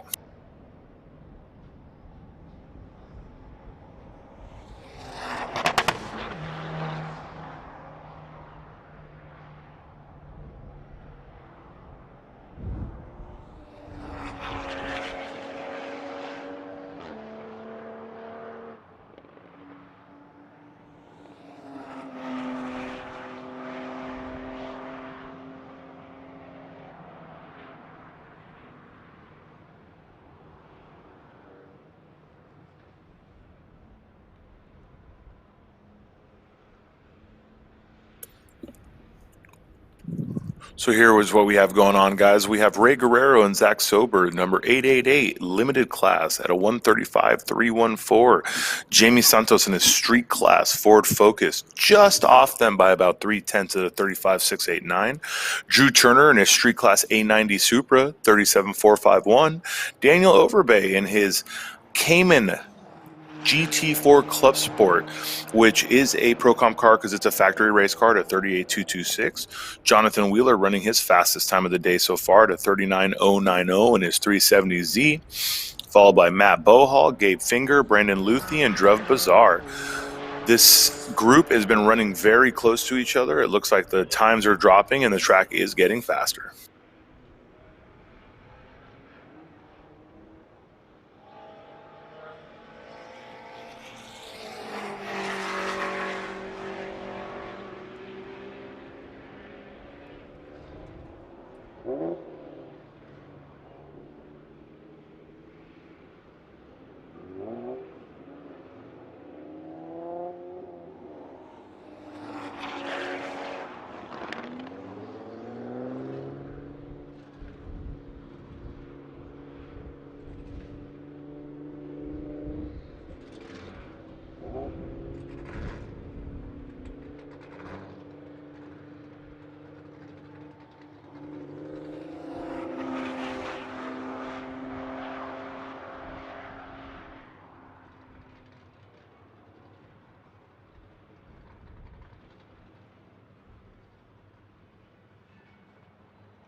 All right, guys, and that is the end of Group 3, Session 2. Ray Guerrero leading that session with a 35.314. Jamie Santos with a 135.689. Drew Turner at a 37.451. Those are going to be your three fastest cars out there.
Here we go, guys. Session 2, Group 3. So Ray Guerrero, Zach Sober, 35.314 in their limited class Porsche. Jamie Santos just on their tail at a 35.689 with his street class car. We have Drew Turner in his A90 Supra at a 37.451. Daniel Overbay in his Porsche Cayman GT4 Club Sport at a 38.226. Jonathan Wheeler and his Nissan 370Z at a 39.090. Those are the top 5 guys here at Session 2, Group 3. Session 2, Group 2 is about to go hot. Their warm-up flag has just started to wave, so they are going to be released any second now to go ahead and start their warm-up laps.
All right, guys, and here we have Group 2 going out on track.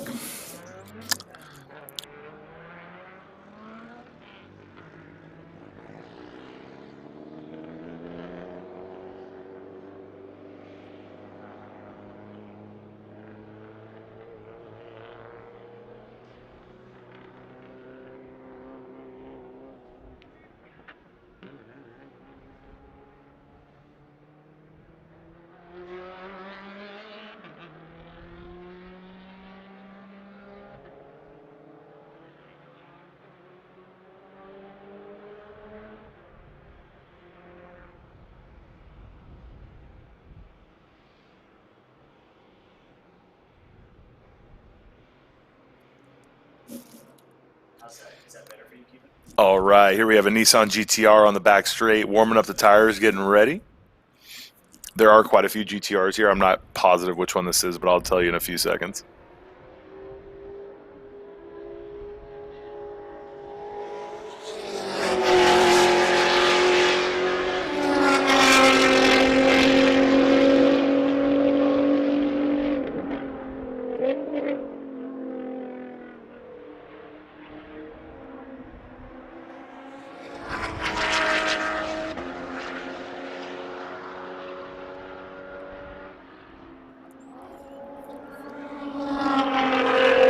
All right, guys, that was Rusty Biddle. I didn't want to get that wrong, but I love this man's name. So that's Rusty Biddle in his R35 GTR. Behind him was Devin Hoffman in her street class Subaru STI.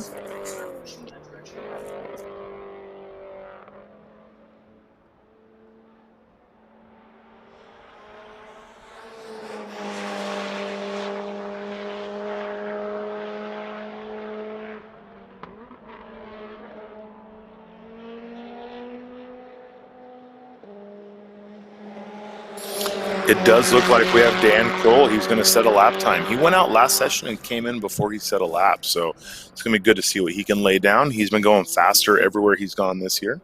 He went faster at COTA this year than he did last year. So it's good to see him constantly developing the car and the IAG team putting in the work.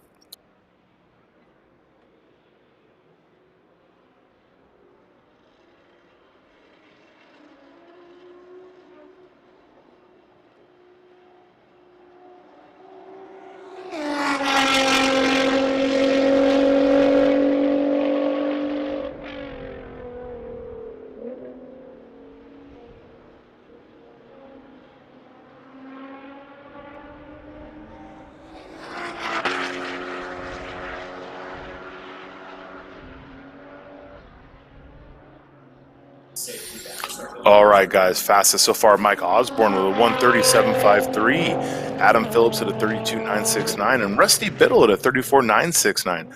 We got two people with the same digits. Devin Hoffman, let's see if she can pump a fast lap. There we go, 37 off the bat. So in her first session, her first lap was a 42, and she got it down to a 35. So she's already in the 37.4, so she'll be able to push hard. I believe this is Brian Tyson in the Civic Si, 37.1 right off the bat. Very, very good, Brian Tyson. Dan Kroll breaking up a little bit down turn 12. Let's see. Dan with a 32.422. These guys are out here pushing. They're doing a good job. I'm glad to see the track coming together and drivers really pushing their cars right now.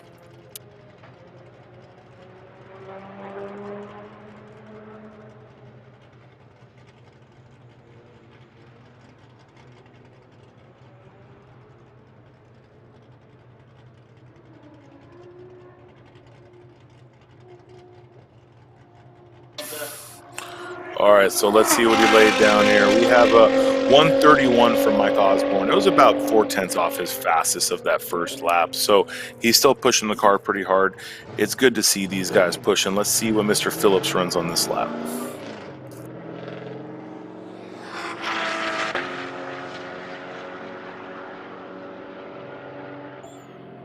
32.715, just about 2/10 faster than his last lap. Rusty Biddle scraping splitter the whole way down at a 32.881, fastest lap. Every lap is getting faster out here. It's good to see. We wish the track tempo was maybe a skosh higher, but no one's going to complain about having low ambience, especially here in Atlanta, Georgia. 37.052, very nice, Devin Hoffman.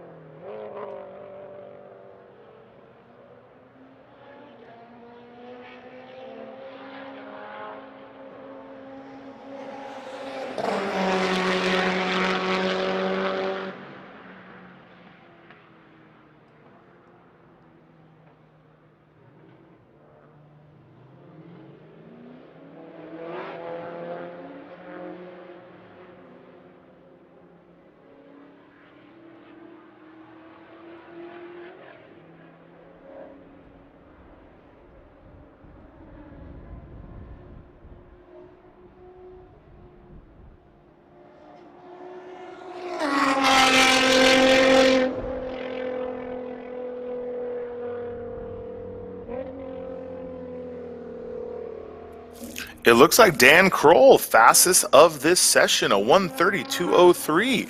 You know, I'm not going to lie, I'm very happy to see that car lay down some consistent laps. IAG and Dan have built an amazing machine, and it seems like gremlins always try to kick them when they're down. So seeing him come out here and run consistent laps doing a 30 flat, that's fantastic. He still has plenty of time left in that car and plenty of time left in himself. Just a little bit of seat time and confidence here is what it takes. The hard part is once the car is running good, this isn't a track where you just go out there and pick up 7 seconds off the bat. There's so much commitment here that he's going to have to get used to it again and then start pushing through 12 and 1. Devin at a 35.955, very good.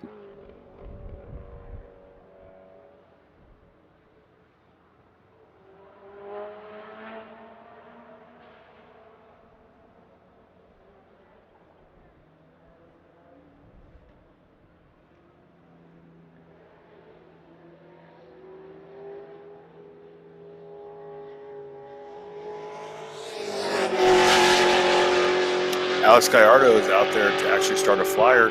He was on his warm-up lap and then just came in. This is the LS-powered 350Z. He's been running with us for quite some time. If there's one person that'll give maximum attack, it's definitely him. So it's great to see him out there.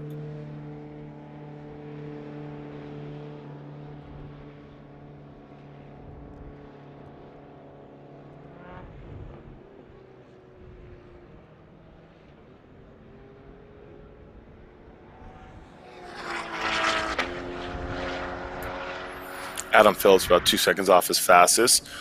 See what Rusty lays down right here with a 1:31.813, about 0.6 off his fastest. So still very consistent. The track is still very fast. So it's good to see this.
All right, so Brian Tyson came in, talked with his crew, and then looks like he's going to go out again.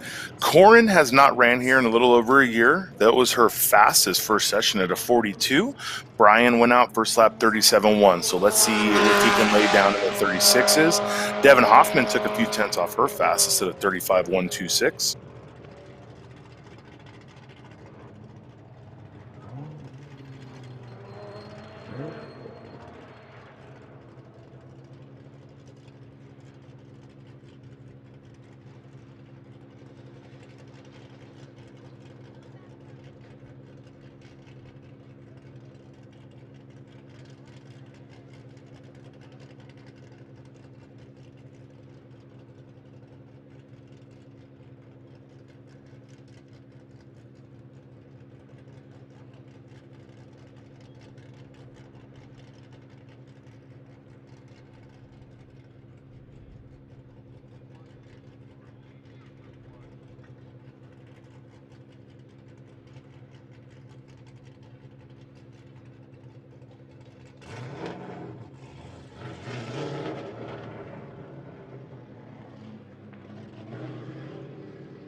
All right.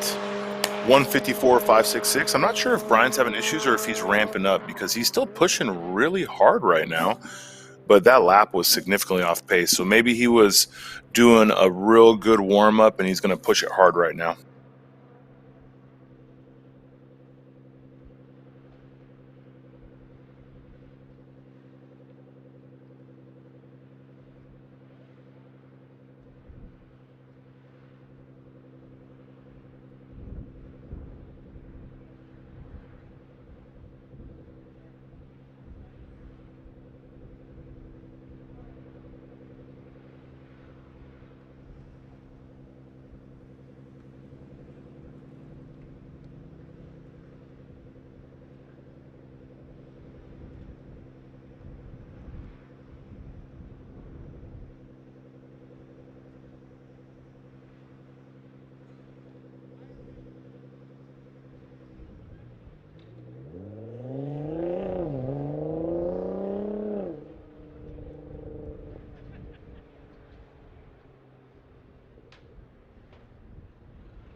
There we go. Brian Tyson at 35.941. I think that's the fastest lap this car has ever turned here.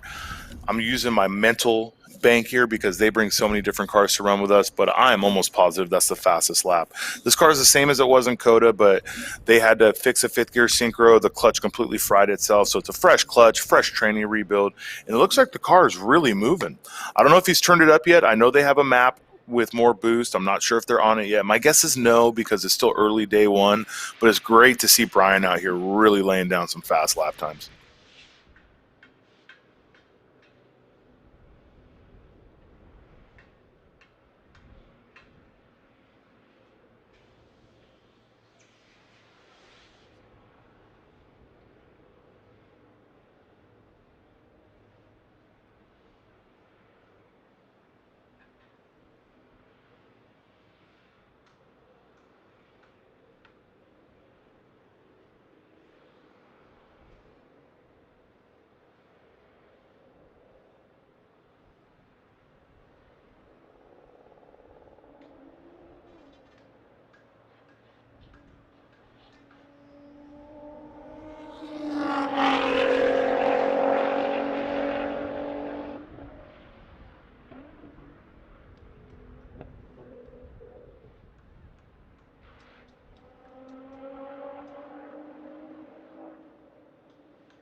All right, guys, here's what we had from Group 2, Session 2. Dan Kroll led this session with a 32.03, followed closely by Mike Osborne at a 37.53, Rusty Biddle at a 31.284, with Adam Phillips right behind him at a 32.047. Devin took some more time off of her lap with a 35.126, and Brian Tyson shocked us all with a 35.9. It's great to see him laying it out. Alex Gallardo never laid a lap. That 5:53 was him doing a warm-up, coming in the hot pits, and then when he exited the hot pits, he tripped start finish, so that's where his lap time went. So 5 minutes and 53 seconds, you could probably run here on a bicycle. Nah, no, I couldn't. Maybe you could. But he wasn't able to lay down a lap, and Alex Gallardo's car does lay down fast laps. So hopefully in the next session, we see him come out and lay down a flyer.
So Group 1, Session 2 is out hot. Group 1, Session 2. I just got word from the pits. Ferris, the reason you haven't seen him, he looks like he has melted a plug and he's waiting for some parts. We know him and his team, they push hard, so we're definitely going to see him lay a lap soon.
All right, guys. So let's see what we've been laying down. Cable Rosenberg at a 26.148. He is about a second off of what he was in the last session, but that was on his first lap.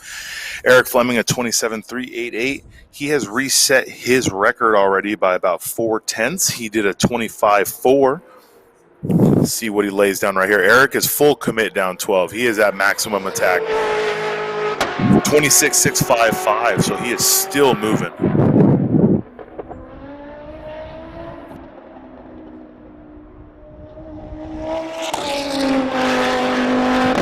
Cable at 125.195. He's still getting his confidence up and his commitment up, but he's doing great. He's picking up time every time he goes out.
All right, so Eric still picked a little bit of time off, but so we got Cable Rosenberg going 25.1. We got Eric Fleming at 26.531.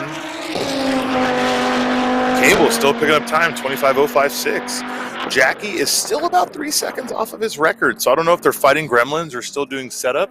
I will tell you one thing I've learned about Jackie Ding is he never has it on full send day one. He usually has it on the lower maps. He likes to lay down some consistent laps before he goes for full kill.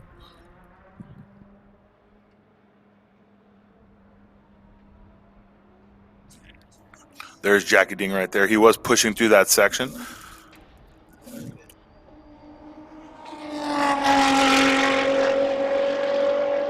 Jason Guzman about 600ths off of his fastest lap so far.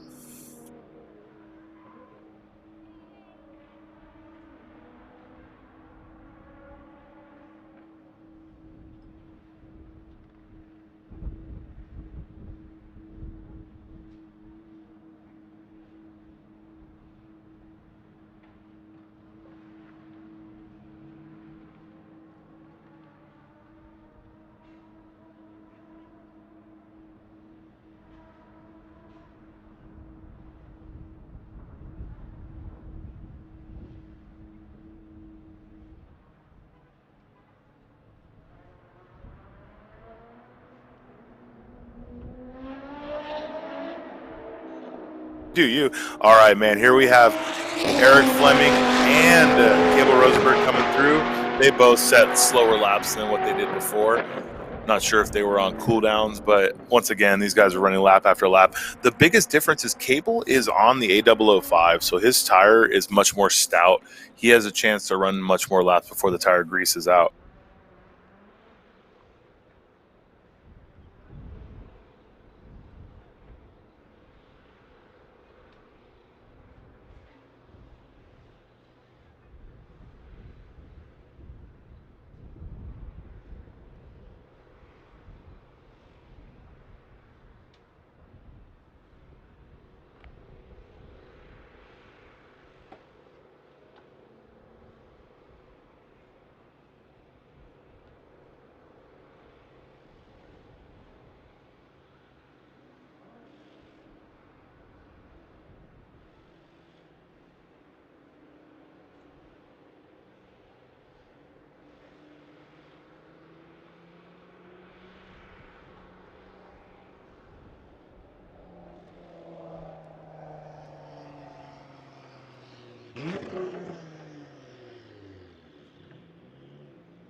Here we have it, guys. This right here is the facility at Michelin Raceway Road, Atlanta. The Formula Drift guys are getting ready. They are doing their thing to get ready to be out here. We've seen them not testing so far, but getting their cars fired up, moving them around, doing some rolling shots. A couple Formula D cars been driving through the paddock, so it's been going well.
So here we have the Formula Drift paddock. These is everyone setting up here for Drift Atlanta.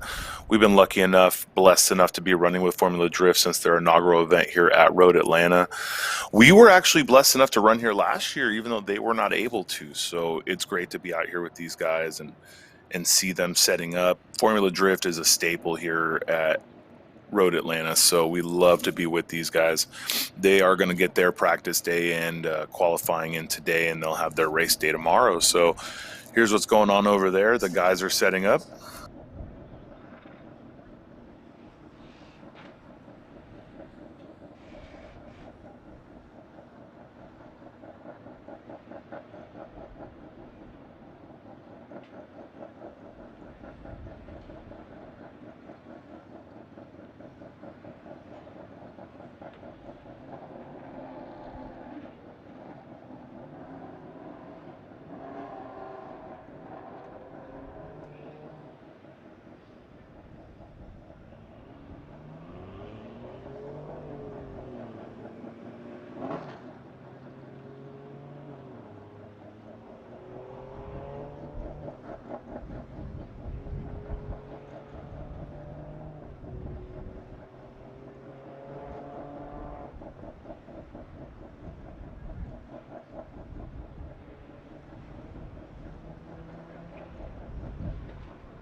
All right, guys. So that's the end of session 2. We're going to give you an overall leaderboard right now, let you see what's going on.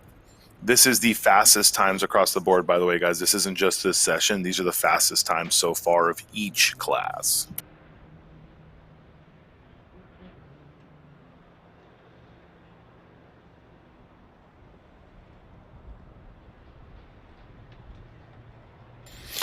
All right, guys, Ray Clance has reset the enthusiast all-wheel drive record again at 37.296. Adam Wood right behind him at a 38.6. 39.0 for Jonathan Wheeler.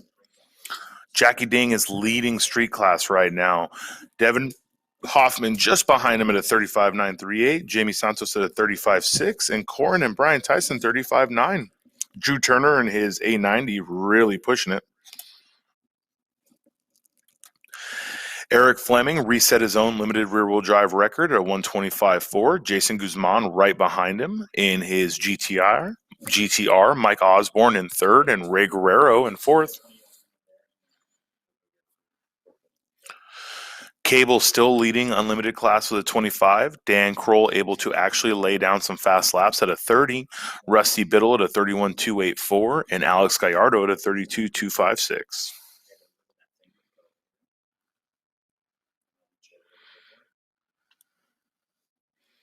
Adam Phillips, the only pro comp car, 32.047. All right, guys, so that's the end of Group 2. We will be back live again at 12:45. It is 11:23 right now. We will be back again at 12:45. We will see you guys then. A huge shout out to our sponsors, Yokohama Tire, Garrett Advancing Motion, Ray's Wheels, Ignite Racing Fuel, Competition Clutch, CSF, Race Shapes. You wouldn't have this production without Revolution, Meister Watches, Standing Start, and Dab X.